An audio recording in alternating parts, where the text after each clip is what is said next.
I hear footsteps every night at my grandma's house, part 2. Then it started again, this time from where it ended the first time. By the window upstairs. It walks over me again and stops. When it reached the door, I thought it was over until 5 seconds later when I heard it coming down the stairs. 1, 2, 3, 4, 5. Silence as it reached the landing. Then 6, 7, 8, 9, 10.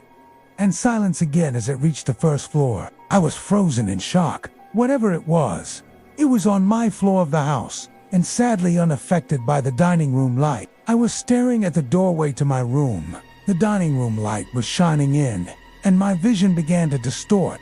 I felt dizzy with fear, so I pulled the blankets over my head and suddenly heard a scratching sound from inside my room. I knew exactly where it was coming from. 2. My grandpa's gun case. It was a very obvious sound. Scratching on the wood. Long scratches down the front of the gun case door. I could even hear the door ever so slightly tapping against the frame as each scratch began. I tried to scream and I couldn't. I took a second to take a deep breath and let out a loud scream. In seconds, my grandpa had made it to my room and I was relieved. Needless to say, he still didn't believe me. So I did what any normal person would do. I draped a sheet over the side of the bed and slept underneath it.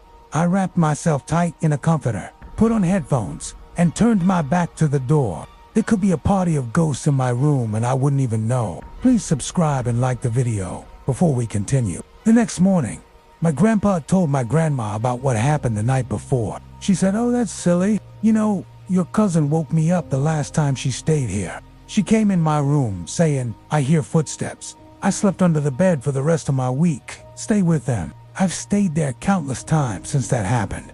And I hear the footsteps every time. I sleep on top of the bed now, but keep my back to the door and sleep with headphones on. I haven't heard it come down the stairs since that first night. But if it does, I don't want to know."